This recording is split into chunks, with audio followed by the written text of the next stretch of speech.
conference. It's scheduled to happen over 2 days, May 7th and 8th. It's a student-produced and student-presented VR event with the Educators in VR team offering mentorship, training, and support. If you'd like to be involved, please let the Educators in VR team know as soon as possible, because the plans for that conference are actually have started, and we really they really need help with that. Okay, Educators in VR has scheduled a series of training and technique sessions on creating your own virtual events, hosting and moderating VR events, speaking and presenting VR events, doing slides, videos, recording, and live streaming. Not only to increase your VR skills as educators and learners, but also to help with the Educators in VR events. Okay, so Laurel's got a ton. That's why she's saving her voice today, because she's doing a ton of sessions for you to catch. So check the AltSpace VR calendar for dates and times, and those are resource field sessions. Okay, so check them out. Okay, so the last thing is Educators in VR also needs help with social media, blogging, article writing, and other administrative tasks. So come learn, stretch your skill sets. Let Laurel and your team know how you would wish to help support, and they will, well, she says they won't abuse you, but get ready, you probably will be. But put your hand up anyways, because it's always a good time volunteering, right? How many people have volunteered in VR for anything? How many people have been a volunteer in AltSpace for something? You guys, if you haven't, I can tell you it's the most amazing experience to get to know people and to just have a good time in AltSpace. Okay, now I am at a privilege. I get to introduce our guest speaker today. So Sonya Hastings is an amazing person. She's a respected voice and journalist with a focus on virtual reality. And you guys, this is a very small field. You know, you guys are pioneers in VR, and there's so few people who are actually in doing things like Sonya does. She's is the VR Esports Editor at VR Fitness Insider, and she's been interviewed for Intel and the Washington Post, among other publications. She was the first seeded player in the VR League and the first female player to advance to regionals in North America. Okay, you guys, more emojis for that. That's huge. Oh, Sonya, we're so in awe of you.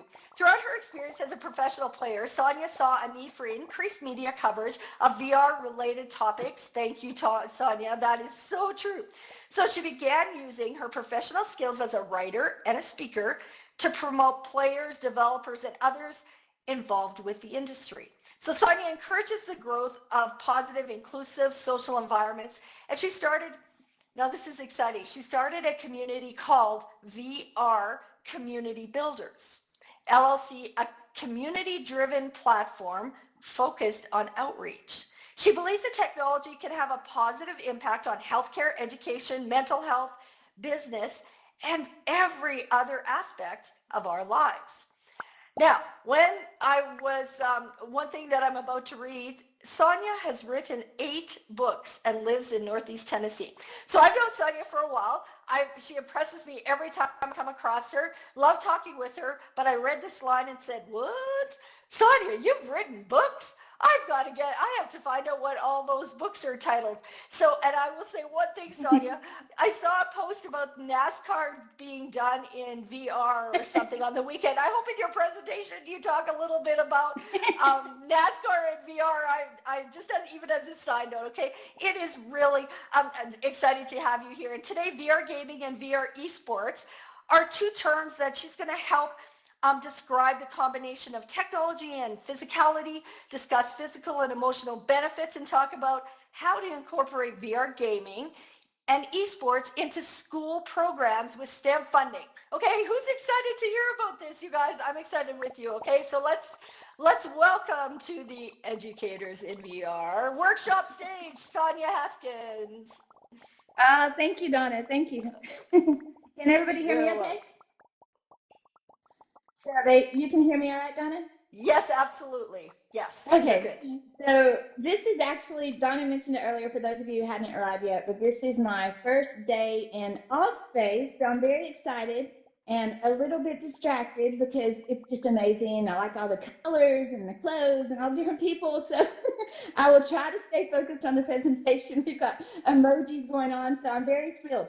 I'm much like a 9-year-old boy, and I really like things that are fun and exciting. So I have to focus on the presentation, and I will try my best to do that. But basically, we are here to talk about VR gaming and VR esports. So most of you, I'm sure, are already familiar with that, at least basically. And so you're here to find out more. VR gaming is pretty much what we do all the time with the games we play in VR. So that can be single player games, multiplayer games, that can be story based or adventure games, any kind of athletic type games. So first person shooters, all that's VR gaming. That all encompasses the whole definition of VR gaming. And so basically, VR esports, what that is when you take gaming and add the competitive factor. So some people think that competitive esports or competitive gaming has to be multiplayer. That's not necessarily the case, because you have games like Beat Saber or Pistol Whip that are actually mostly single player games where you're going in and you're competing against other top scores. So that's where you have esports. It's just where you're competing against others in either single player for top scores or in a multiplayer environment, such as say a first person shooter like Onward or Pavlov, or some athletic type game like Echo Arena.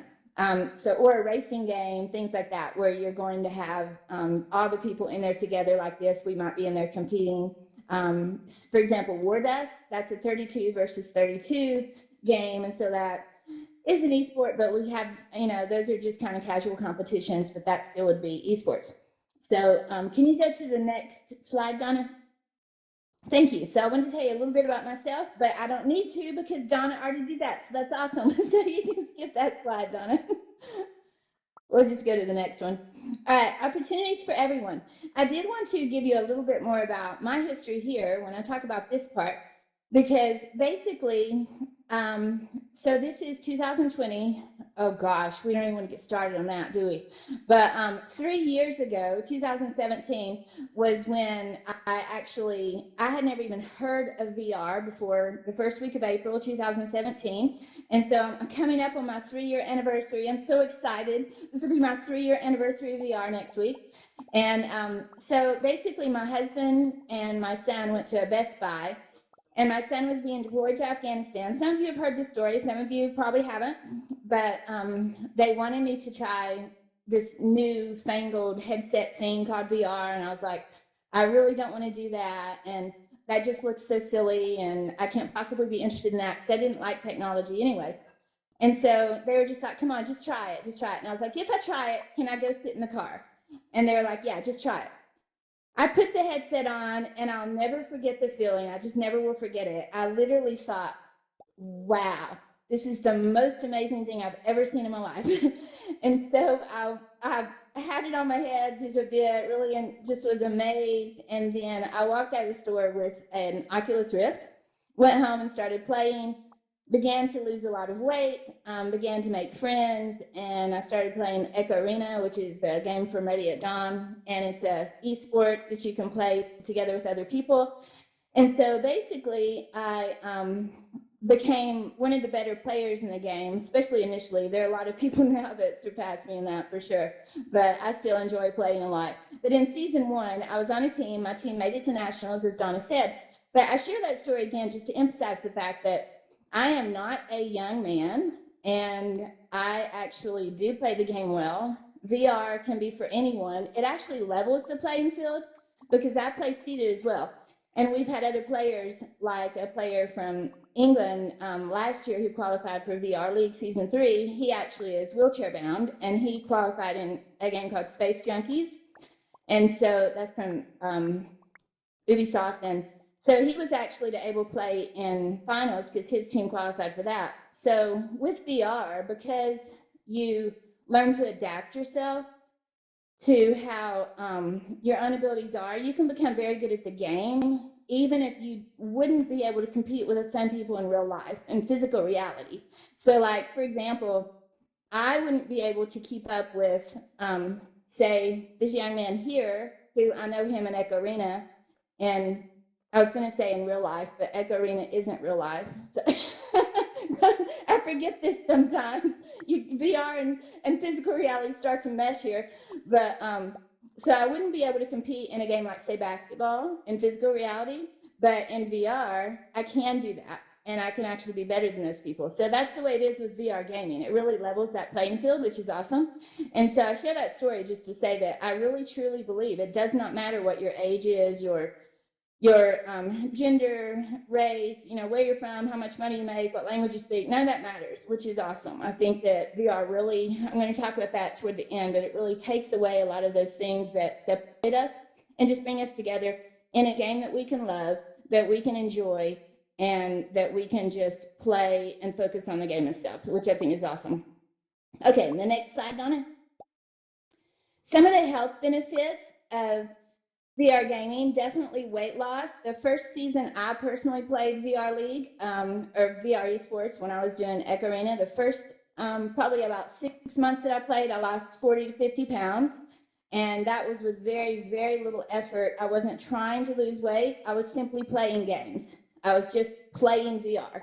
So I think that's an important thing for people to note, because there were some places that published information about that, and people were like, that can't possibly be, that's a lie, you have to try to lose weight. And I'm sure you guys have had experiences like this too, where you've had people say something you're doing in VR, it can't be possible, or losing weight, or the fact that for some of us it's made nausea go away in real, physical reality or whatever. And the fact is, we know that it's true. And I know I wasn't doing anything else.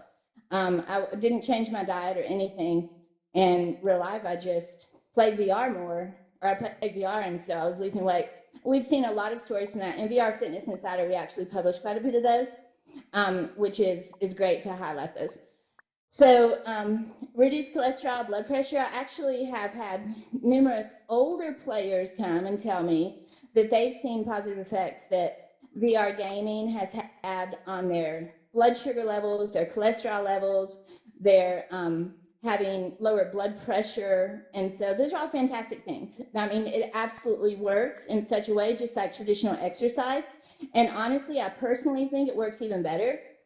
So I didn't put this up here, but for example, one of the things that we struggle with, especially in our country, but around the world, is addiction to narcotics, opioids, things like that. VR would be a great solution to that, because when you're doing gaming, you actually have dopamine release, you're enjoying it, you're having fun, you're exercising. It's the same effect as exercise. And so that's one way that we could actually use VR for a positive thing in a real life scenario to help people in this world. If we could make sure we have people have access to headsets, and they don't have to do multiplayer stuff. Some people don't prefer that. They could do something like, say, Beat Saber, or Pistol Whip, or Box VR, some of these things that are single player games, and that would be a great benefit to them. So social interaction can provide mental health benefits. We've had a few articles about this, and there have been several people that have talked about basically when you get in VR, like here right now, I can't hear you. Are they talking, Donna? They aren't talking, are they? Are they just listening? That's right, because I've got them muted. You have them muted. That's so sad. Well, if you didn't have them muted, would they be quiet? Well, we hear Look at their background little noise, faces. so Oh, we it use, makes background noise. yeah, so we usually keep it muted until the Q&A, and then allow people to ask questions. But we use emojis Okay. during the presentation. Yeah. Okay, well, later we'll give you a chance to talk. So you have to talk to me, because it makes me very sad to see all of you standing there with no voice. And so you can use your emojis. That's kind of like a voice. So you have to do that. And but as far as social benefits, that's part of it. I mean, we can interact with each other, and so I know you're real people, and I'm real, and it's much better than, for me personally, and I think a lot of people we've talked with gaming, when you go into a game, like I was in last night, I was in a game and I was just talking with my friends and we were hanging out and stuff. And it's so real, because Donna and I were talking earlier, like she didn't want me to get too close to her personal bubble. But, it's like we still feel we're here. And so it's different than like a phone call or texting someone because you still have that presence. And so with gaming, with VR gaming and esports, I think that's important to note that it does help us mentally as well. It helps us emotionally. Exercise builds muscle, of course. You can go to the next slide, Donna. All you have to do is look at Matt Chacon about this and check out those muscles. Now, I've seen him in real life. He looks really good. And so he's a very nice guy. He runs Doghead Simulations in Washington. And so he did that, what you see up there, just by exercising in VR. So anybody who doesn't believe that VR can also build muscle as well as cardio and the other benefits I talked about, then they just need to check him out, okay? All right, Donna. VR Esports. Now, we're going to talk a little bit more about some different benefits that specifically come with VR Esports. With the gaming in general, we have all those health benefits and stuff, but with esports specifically, I think it's really awesome that you get a lot of benefits that you otherwise wouldn't when you're just gaming on your own. Or, now I have to actually admit, so back to that story when I started using VR, before 2017, we didn't let our kids use console games, you know, like Xbox and all those kind of things. And they very, very rarely played PC games or anything. So now my kids are all older. I have 5 children, they're all older. And when my son went to the Army, he actually bought our first console game, which was an Xbox. So that just tells you we didn't have that stuff in our house. And so I didn't have it in my house because I thought it was all bad. Like I readily admit that. I thought it was all bad because I didn't have any exposure to it. If I didn't play VR esports, I might have the same impression about any kind of gaming still. So this is an important point here. I don't mind to share it with you because it's something that you need to be aware of. Other people may think these same things. You may try to say to them, well, gaming is good or esports good or I enjoy it. It's a good hobby or whatever. But you can't necessarily approach things that way with people. You have to give people an actual reason why it's good. Give them practical things and say, this is what it can do for you. This is how it can benefit your child or your student, the students in your school. You know, you have to really be practical with it. And so for VR esports specifically, it absolutely develops leadership skills, completely, totally. And so a lot of kids, I'll see these young kids in here, they'll be like 13, 14, 15 years old. And oh my gosh, they'll be planning out a schedule for their team to practice. And if another teammate starts acting rude, especially to me, it's really funny because some of them call me the mom, which used to bother me. Now I'm just like, whatever. You know, it's good, I guess, that they're respectful of that. And so they'll be like, don't talk to her that way, which is good. That's a leadership skill that they're trying to guide the other people on their team in a positive manner. And so that's pretty cool. Teamwork, other teams, they learn how to work together as a team, because if you don't work together as your team, then you're going to lose. And so in these team sports, it's very important that they know how to work together to accomplish their goals, whether that's a first-person shooter or a sport game. And so that's an important thing to point out. Perseverance. This is one thing I've seen with a lot of people in the industry in general.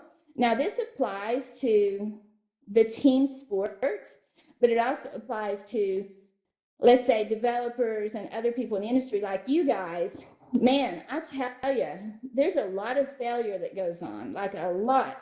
I'm actually, some of you who are very familiar with esports already, you'll be familiar with Down to Interactive, Dante Buckley, who created Onward, and he was only like 17, 18 years old, and 19 when it came out, I believe. And he was telling me the other day, he was talking about the failure he experienced before he got to the success. And I'm just like, man, Dante, like, how did you just have the gumption? Like, what pushed you to keep going? You know, why didn't you just give up? And I think I've seen that over and over with developers, with players, with the team captains and stuff like that. They just don't give up, which is really admirable, I believe. I greatly respect the people in this industry and in the games that I play who just keep trying, and they'll do poorly in games and they come back and do it again. And they lose again and they do it again. I mean, that's great. And they find ways to do better. So it's not just like they're losing and they accept that. They find ways to improve. All right, so increased self-esteem. that comes from seeing the improvement eventually. They keep trying. They can feel good about themselves about continuing to try and persevere, and they develop leadership skills. So that's great. They develop self-esteem, friendships, communication skills. So we all know. It was funny. I was thinking of that when Donna was welcoming some of you guys, and she recognized you right away. And it's so funny when I saw Martin, like, you look like your real life you. It's so funny. Like, some of you actually, I recognized who you were. It's hilarious. And so that was pretty cool. We start developing friendships in these worlds, which is pretty neat. Communication skills. So they have to learn to talk with one another, which is great. Time management, that goes back to a lot of these kids who actually go in and they try to make the schedules, and they have to play games at a certain time, they have to be there at a certain time and stuff like that, which is really cool. So anyway, I think that all those things are great things they're doing. All right, so the leagues we currently have, I'm going to go through this one relatively quickly, but let's see here. Basically, right now, we have several opportunities for competitive VR. One of those is all the leagues. We have several different leagues that are going on. And fortunately, not all of those leagues have to be done in person, which is great, because right now, we're all kind of stuck at home because of this little thing called the worldwide pandemic. And so basically, you have competitive community competitions where people can go into specific games. Like in Echo Arena, for example, Skits, who's one of the Discord, he owns or runs the Discord for Echo Arena. He actually sometimes does Discord Cups, where he goes in and does competitive competitions for Discord, which is great. And for the players who want to participate in that.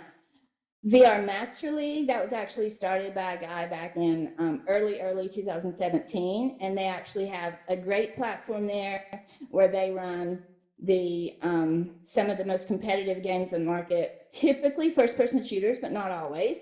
They also have like Phaser-like Interactive's Final Assault, which is a like more of a strategy-based type game, which is great. I actually went to China last year and saw Final Assault being played at the World Cyber Games, which is really cool. And then they have Echo Arena, but they have a lot of other first-person shooters, which is cool. VR League right now, the VR League isn't running league competitions. They're doing a weekly thing on Sunday where they actually have competitions on Pistol Whip, but we don't have daily competitions. Basically, they're working on building community. The Virtual Athletics League is a arcade-based league, so that you have arcades that participate in the league and people go to the arcades and compete. That's a worldwide league. It's pretty cool. The Collegiate VR Esports League, I mentioned that here with High School League near the bottom, because the collegiate leagues are growing. That's quickly becoming a more popular thing as colleges see that students are interested. Students have different interest levels, and not every student wants to play football or basketball or some of the traditional sports. Esports is awesomely for us. VR esports is actually athletic. It requires a lot of physicality. It's not just like traditional esports. Now, I'll say here, I previously, before I started doing any gaming at all, I would have thought maybe esports didn't require much, I don't know what the word was, not much work, because I really respected the fact they sat there and did that, but it didn't require much movement, let's say. I do think now, there's a lot of skill involved for sure, but I love the fact that VR esports actually requires the skill plus the movement. So that's the big difference. So we actually have the skill involved, but the physical movement as well, the athleticism. All you have to do is look at some of the pictures of VR esports, and you'll see people jumping around and doing different stuff and in VR, and there's a lot of movement involved. And of course, all of you do VR, so like even right now, I'm moving my hands constantly. You're moving a lot, so it's great. All right, I'm going to go ahead and move forward so we have enough time for questions. Community, how VR enthusiasts can bring VR to the masses. This is kind of an admonition, not really an admonition, but a welcome, maybe an invitation would be a better word, for all of you and anybody who might watch this recording afterwards. Donna and I talked about this earlier. When I got close to her earlier, we were talking about how the you have your personal bubbles. In this game, you can have a personal bubble. Well, this isn't really a game. It's a social platform. So, of course, we want to have a personal bubble because, like I saw a couple of times in here, a couple of people maybe getting in somebody's face, and that's really rude. And so, who thinks that's rude? Yes, that's rude. And so, it's just not something you really want to do. But it's a little different in esports. Frequently, you really need to be this close to your teammates. You must. And so, like Echo Arena, you must grab your teammates. You have to be able to grab them and touch them and boost up them. And in Onward, some of these other games, if you're walking along with a gun in your hand in VR and you have 3 or 4 teammates there with you and you split out, but maybe 2 of you are going over here to sneak around and flank or something, you need to be able to stay together. And so I think that it's something where in virtual reality, we need to very much be aware that it's not like traditional gaming. It absolutely positively is not like traditional gaming, where if you have a flat screen, and I call that flat gaming usually because it's a flat screen, so it's flat gaming. And this to me is more real gaming. But if you have that flat screen and you're looking at it, it doesn't bother you as much to see that impression of someone too close to you. But in VR gaming, if someone gets right in your face, it really feels like they're doing that. So it's bothersome. So I always try to remind people, we're not just creating games. We're not just playing games. We're not just playing esports. We're actually creating societies. We're creating worlds. We're creating something very special that is being created for the first time on our planet.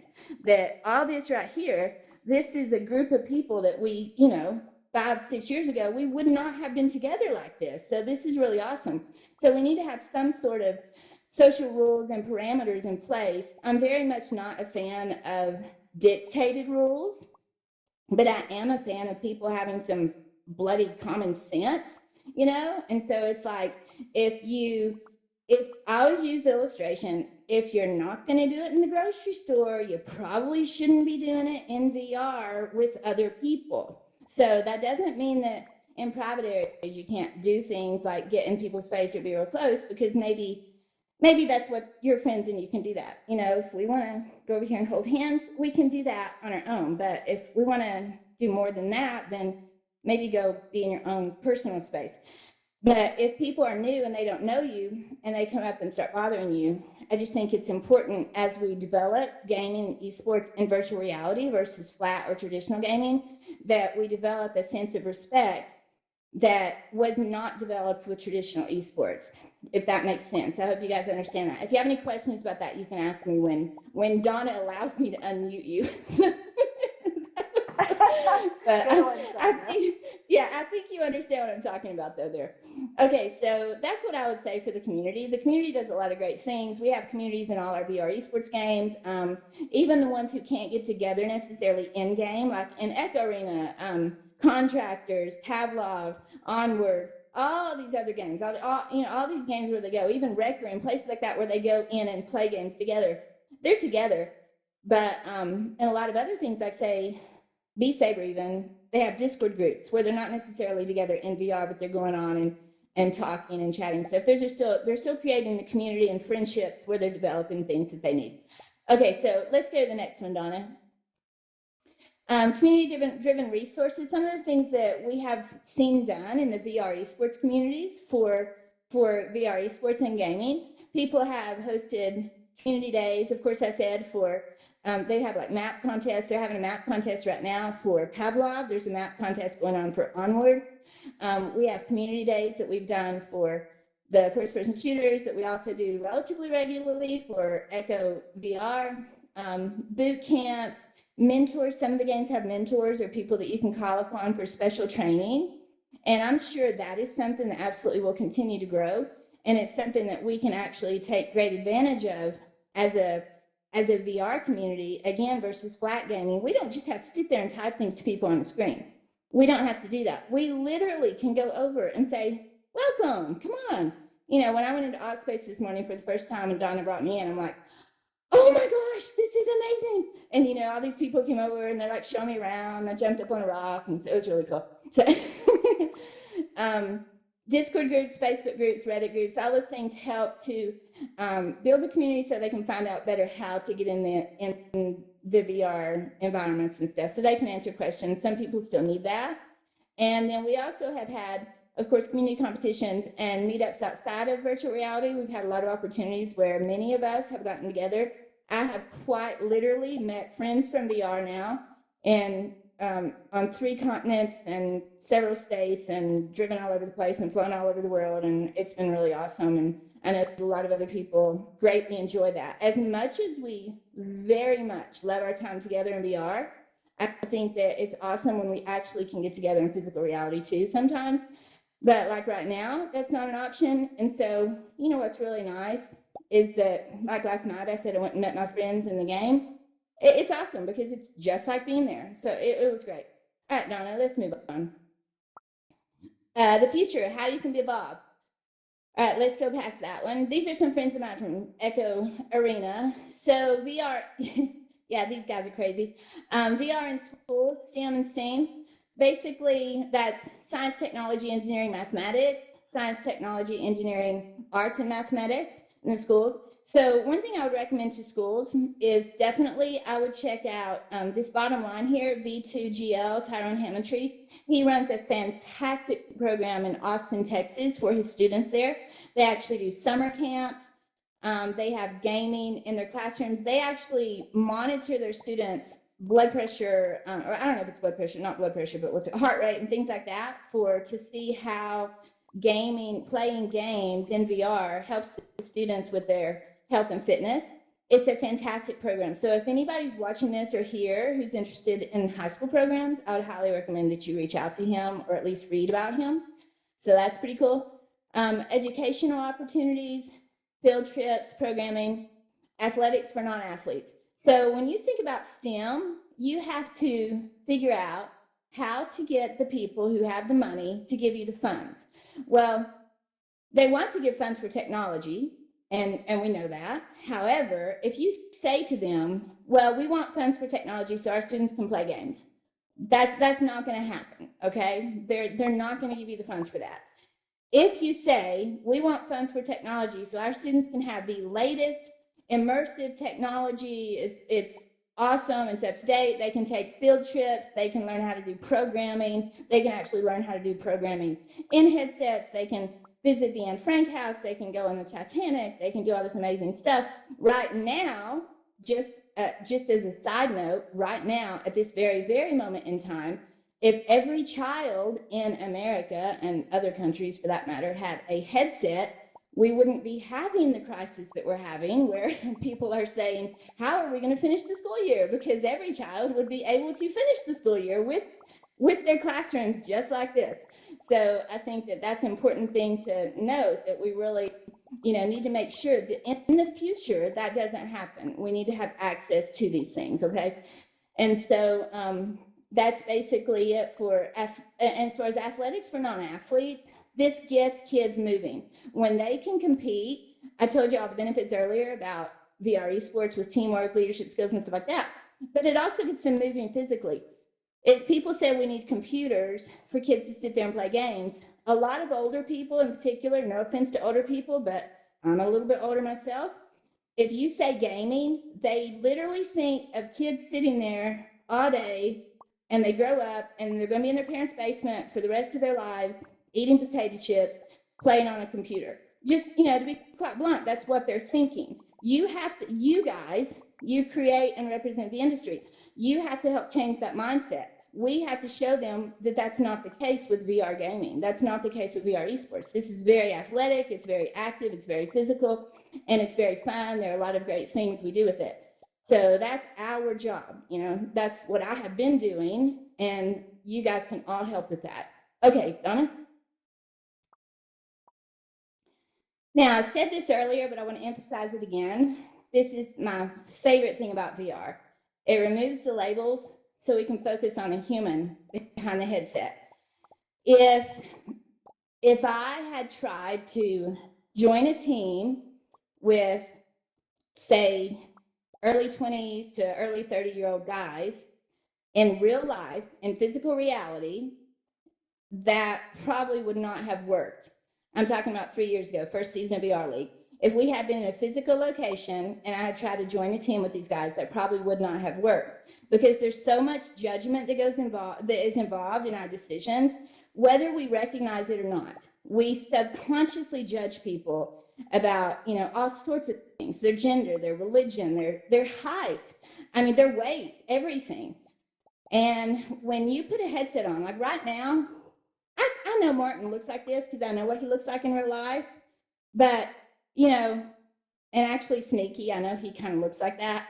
But some of you, you could or could not look like that. And I definitely am not this skinny. I wish.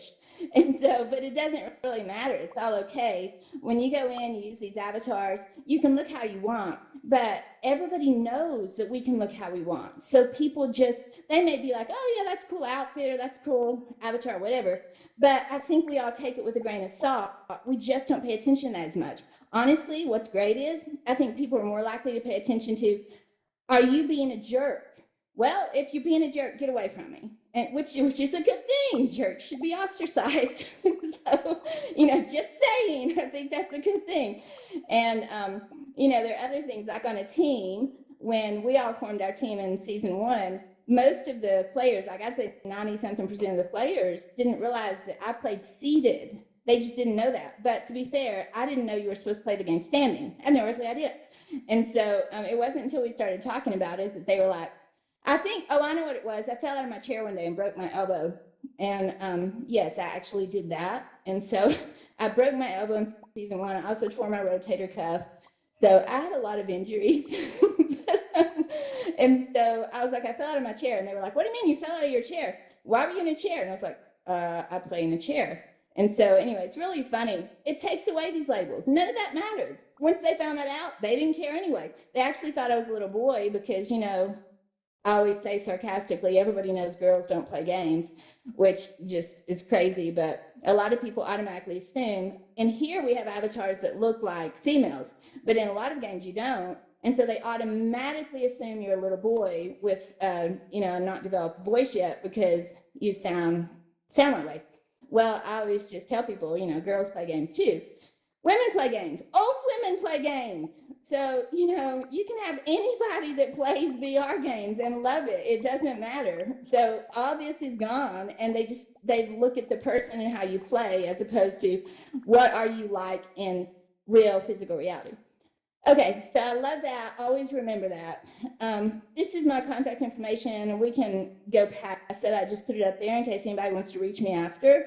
That would be great. I'm happy to answer questions and help you in any way I can. And now can we let them talk on it?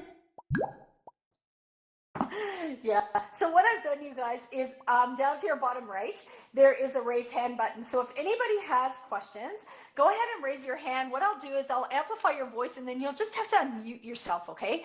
So that you can ask your question. So is there anybody, maybe while you guys are thinking of your question, the first one I'd like to ask, while they're thinking of their question, Sonya, can you tell us how you were watching NASCAR this past weekend? Oh yeah. You wanted me to tell you about that. So that was great. I was cracking up. That was so funny watching NASCAR. I actually was watching on a flat screen on a TV, but that's just because I very, very rarely does a day go by when I do not play VR, because for me, I've had a lot of health problems. And so it actually helps with pain levels and stuff. After I started playing VR, I stopped taking all pain medication as of last year. I have had no pain medication whatsoever, which is awesome. I had been on opioids for several years before that because I have some severe nerve damage from problems I've had, physical problems. And so, it is possible to get off those things and use alternative means. And so I love VR for that. It's great. But with that said, I told Donna I was supposed to do this presentation at the Educators in VR conference a couple of weeks ago. And she's so cute. Look at that little woman. And she's walking around. But basically, I was supposed to do the presentation a couple weeks ago, and I had the flu. My whole family had the flu. Well, I still haven't been feeling the best. And I told her I'm not totally convinced that I don't have coronavirus right now, but this past weekend, I spent the entire weekend literally sitting on the couch with a fever, not moving, and I did not put on a headset, which is very, very strange because I normally have it on every day for several hours. Don't worry, you can't catch it. Even if I do have it, you're all safe. That's a great. Oh, look, he left. Oh, dear. He thinks he's going to catch it. But this other guy's looking concerned. Garsh is looking concerned. He's like, either he left or she gave it to him and he already died. All right, so I did love it. NASCAR was great. They were actually driving in their iRacing setup.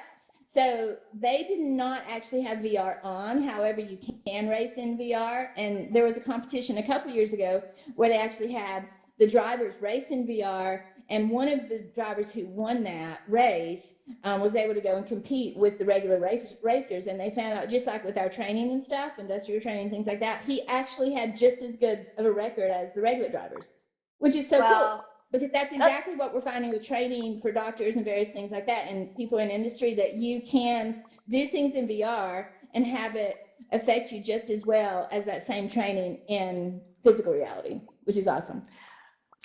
Okay, we have one question. Yeah, go ahead and ask your question. Oh, is that going to be me?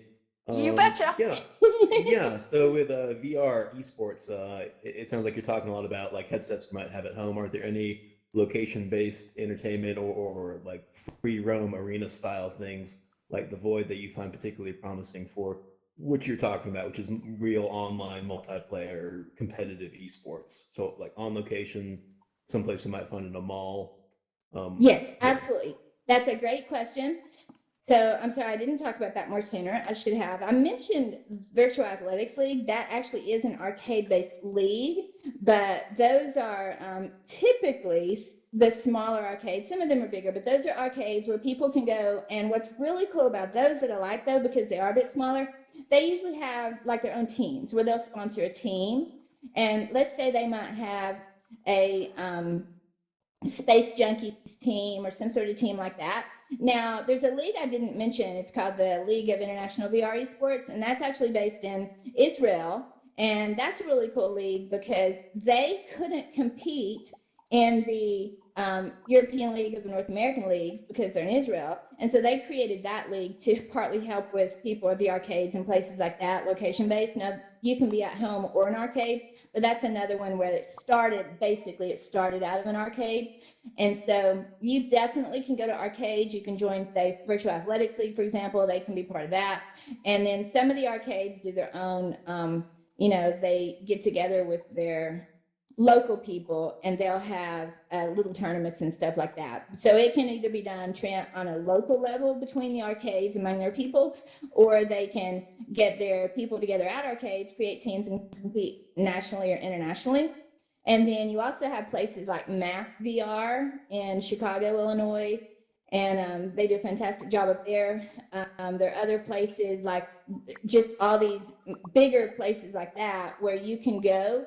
And what I love about that is you can go with your friends and just have a competition. See, okay, maybe you don't want to be in a league. Maybe you don't want to commit every Saturday or week, tons of hours every week to practice, but you want to take your group of 5 friends and go maybe once a month or once every few weeks and compete and just see, all right, I can still stomp you and I'm better at this than you are.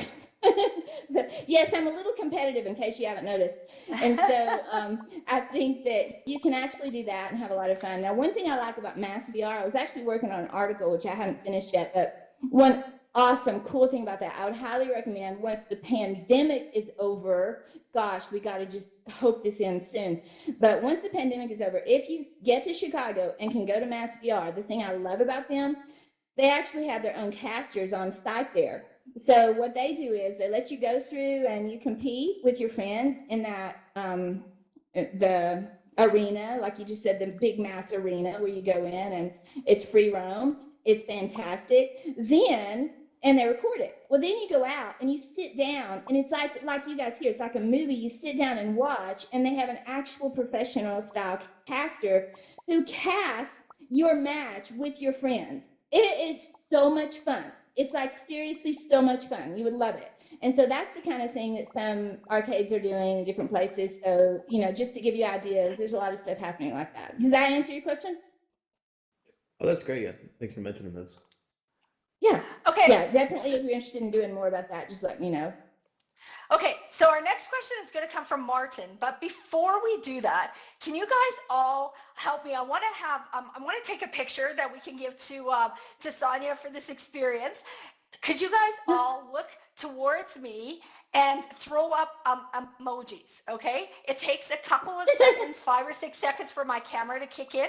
But if you guys could start throwing up emojis, do them as fast and as much as you can, and I'll tell you when to stop. Okay. It should be 5, 4, 3. Keep going, keep going. Should be almost. Oh, this camera just takes a while to kick in. Sorry. Okay.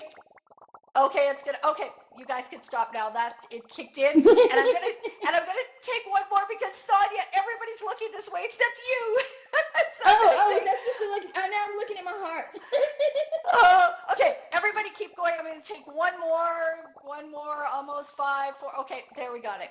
Oh, thank you so much. So Martin, Sorry, you can guys. go ahead and ask your question. Sonya, no problem. You're funny. Go ahead, Martin. Okay, thank you. You can hear me? Yes. Yes. Yeah, excellent. You know I love you a bit, so there's no pressure with this question. You've met some amazing people in virtual reality and in real life. Who would you say is your favorite? Well, you, of course, Martin. No pressure.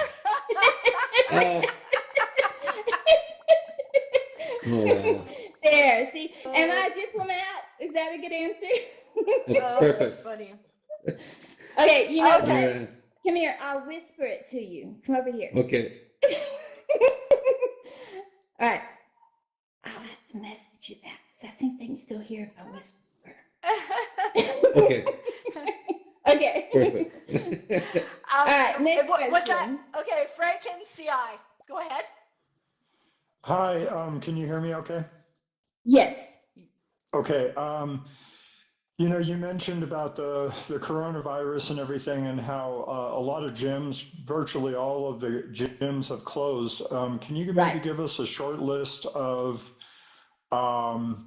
games, because you mentioned about being very physical and being able to Sure. work out and even lose weight. Could you maybe give us a short list of some of your favorites to that end, please? Absolutely. So my personal favorites, it depends on what headset you have, of course, too. But there are a lot of great things coming to the Quest. So I'm just going to say generically, and people can look and see, what they have. But basically, Beat Saber's awesome. I think that's one of the best things for weight loss and just working out. Of course, that's going to keep you very active, give you cardio, work your arms. Pistol Whip is absolutely fantastic. That's from Cloudland Games, and that one's really good. I'll mention the fact that you have to go up and down. Now, I play everything seated typically, but I will say that when I play Beat Saber or Pistol Whip, I do stand. And Pistol Whip's awesome. It's really good for my legs because I've had so much nerve damage. And so for me, it's kind of important that I use those legs and I walk and stuff, but I just can't overdo it. And I love that game because it really gives you a good leg workout. Echo Arena is absolutely my favorite game ever. It's a good workout. You always get good cardio in there and it's just fun. I think, let's see, other workout games, the boxing games, Box VR. You have Creed. If you just want to be scared to death, go do The Walking Dead, Saints and Sinners, and that gets your heart rate up for sure. And the good thing is, that's kind of a different perspective, but it's one of those things you're still moving. And so let's see, what else? I think there are so many good games, like workout games. You just have to find out what you like. There are some others like, I was trying to think, there's a hockey game, pick up hockey. I'll try to post a list soon that gives some of my favorites, but basically any of the just where you're moving around a lot, Beat Saber, Pistol Whip, Echo Arena, those are my favorites. Okay, I appreciate that. And can I just throw it out there that I've found that there's a lot of research, people like yourself who have chronic pain, that it's called flow, and it's where you're distracting yourself. And so, Right. especially if you add the physical to it, that it's really fantastic for people that are in chronic pain. Right, absolutely. It's true. And people don't realize how well it actually works. I actually should add this too. I don't know if you guys are familiar with Your, it's YUR. That's another program you can use. And it's actually right here above my head in my Quest. You can't see it, but I have it up there showing how many calories I burn and stuff. They actually have it compatible with the Quest and the Rift where you, other headsets too, but those are the two I use. And it shows what calories you burn, but they have a list of good athletic games on there. I would definitely check VR Fitness Insider because that's all we do is focus on the VR esports department. At least we focus on the esports, and then the fitness. They talk about what games you can use to work out if you're older, if you have health problems or whatever, and they give good reviews of what everything does. So I would definitely check that. And then with Your, the reason I mention that is because there's a page on there that's compatible, and it tells like Spark. That's another good one. I don't know how many of you have played Spark, but Spark's another good active game. And it tells if you have Your, like right now, I can see mine up there, and it tells how many calories you burn while you're playing that particular game. And so it's not compatible with every game, it's compatible with quite a few. So that's another really cool thing that I would recommend, going back to what you Okay. asked a second ago. Okay. Okay. I appreciate your time. Thanks. Sure. Okay, so I'm glad you're we here. have Thank you for coming. We have another question. I don't know how to say your name, but it starts with E-Pony, so pardon me for butchering that. We can say eponymous, sort of like Hieronymus Bosch. Thank you. Okay. I noticed a picture of the gun stock on the Yes. Oculus Touch controllers at the beginning. So speaking of like peripherals like that, I guess is what we call them, particularly for VR esports, is there any sort of market category that you see gaining traction that you might think actually is going to make money and therefore we'll see the mainstream being interested in terms of competitive esports? So your question is, do I think those kind of things are will we going bring to see people in? wearable technology? In other words, when in your opinion are we going to see that enter this sort of VR esports field and people walking into I Best see. Buy looking for accessories like that? Is it going to be I see. haptic? Is it going to be something else? Maybe is it going to be something that tracks my fingers? Okay, that's a great question, actually. That's a really good question. So now bear in mind, this is totally my own personality, my own opinion here, but I've tried just a little bit of everything. So I'll throw these ideas out there for you. The gun stocks, that's already absolutely. If we had enough people right now in VR headsets, those would already be in stores alongside headsets. They would, because first-person shooters are very common, and so you have producers like, for example, ProTube VR. The picture that was up there was of a ProTube VR, holding the gun stock for Onward. And then there's also Mammoth, which makes gun stocks. There's several of those. I absolutely think those would be on the shelves if we had enough people who used VR. That's not even a question. We have other things that people are using, for example, grips from places like Asterion products, and Mammoth also makes grips. There's some of those, like I actually use the ones from Asterion products so your controllers don't slide off. And those would be another good product. I've been working with a company for the past couple of years. Now, bear in mind, when I say working with a company, I don't get paid for this, so I can say whatever I want because it's still my honest opinion. But yeah, typically, just so you know, I really don't get paid for most anything. But I love VR, and so I'm still out here doing it. I'm marching the march here. But we started working together a couple of years ago, and about a year and a half or so, to make mats. Now, this is one of my favorite products that's coming, and just so you guys know, I'd be watching for this, but I have a video on YouTube. It's VR Esports Injuries, I think is the name of it. But basically, it showed some of the early mats that people made. It's like cardboard and kids' rubber toy things on the floor and stuff, trying to make mats. Because if you guys play gaming, even if you don't do esports, if you do gaming enough, you don't want to get outside your area. And if you use the Guardian or not, sometimes you kind of maybe get outside that area, which means you're going to bash your hand, run into a wall, break a mirror, hit the lamp, whatever it is. So the mats are incredibly important, especially for VR esports players, because first of all, most of us don't use those Guardians when we're playing competitively because they kind of get in the way when you're really active and fast. But I do highly recommend the Guardians. That's my disclaimer. I highly recommend them, but I don't use the Guardian because I play seated. But the mat keeps you in that center area. So that's one thing we worked on, was to create a mat that was actually specially made just for VR esports players, so that it would have like a button in the front so you know what's facing front, that sort of thing. That's actually those have just been released. Like literally, I just put something on our website like 2 days ago. And so that's a cool thing. I think, let's see, the grips.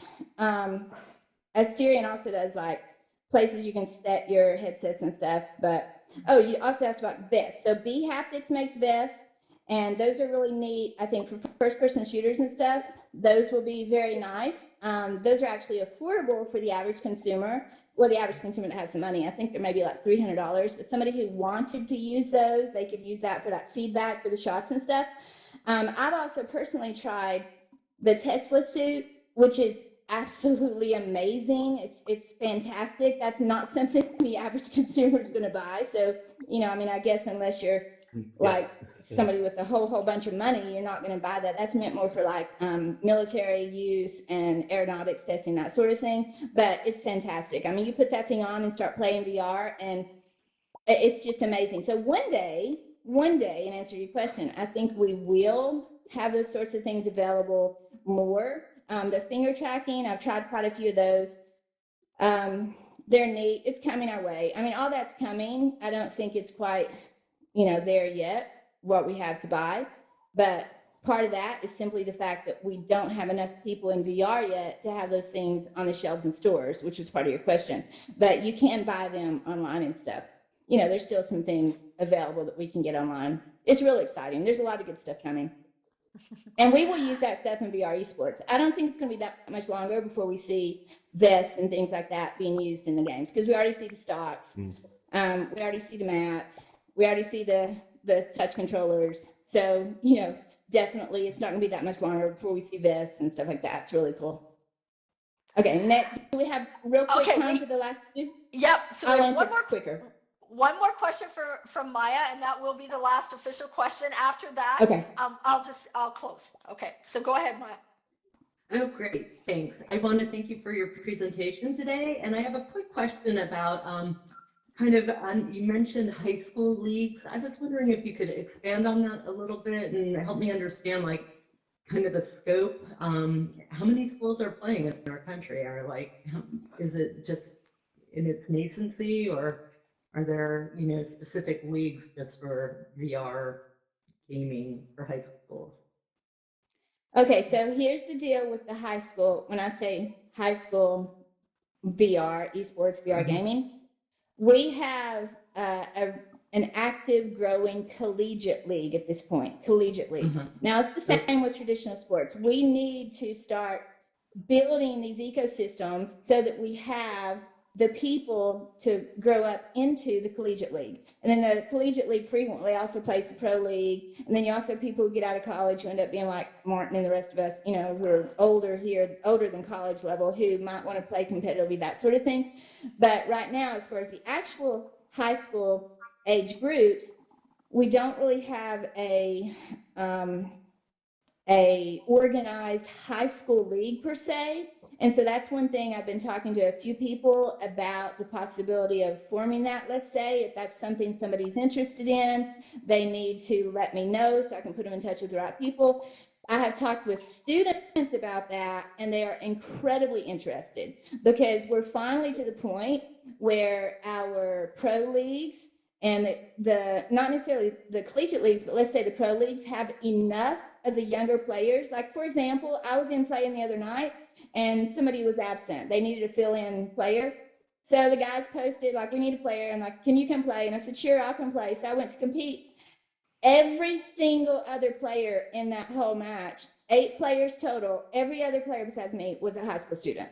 They need a high school league. They really do. And it's great. They can play with the pros, but there's no reason why we can't be building that and helping it grow, because the high schools need to know this is their thing.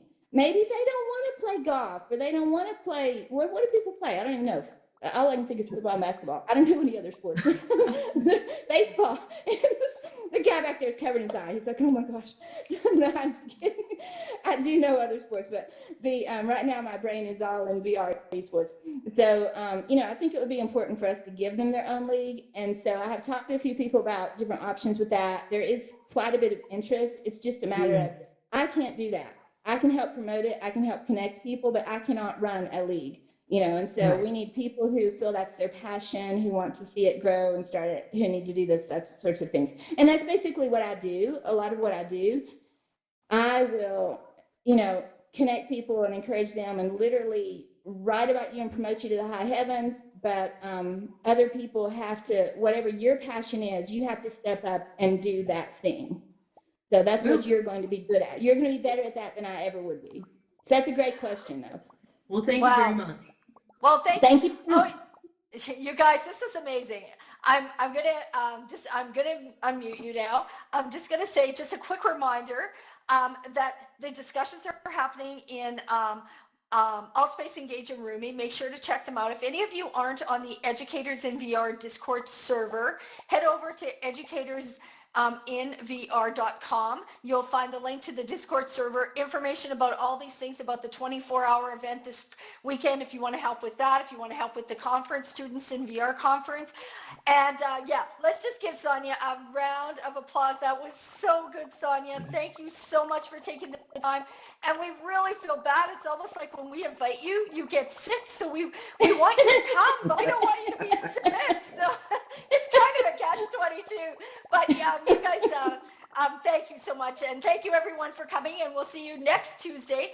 On the last Tuesday of March, it's going to be a social event. So there won't be a speaker. We can come in and talk with each other. Okay. So can't wait to see you then. Okay. Thanks, Sonya. Donna, thank you for having me. It's awesome. Thank you. It was a pleasure, Sonya. You get a hug. Thank you. You get a hug. You're giving me your personal space. That's great. You're funny. All right. And if any of you have other questions,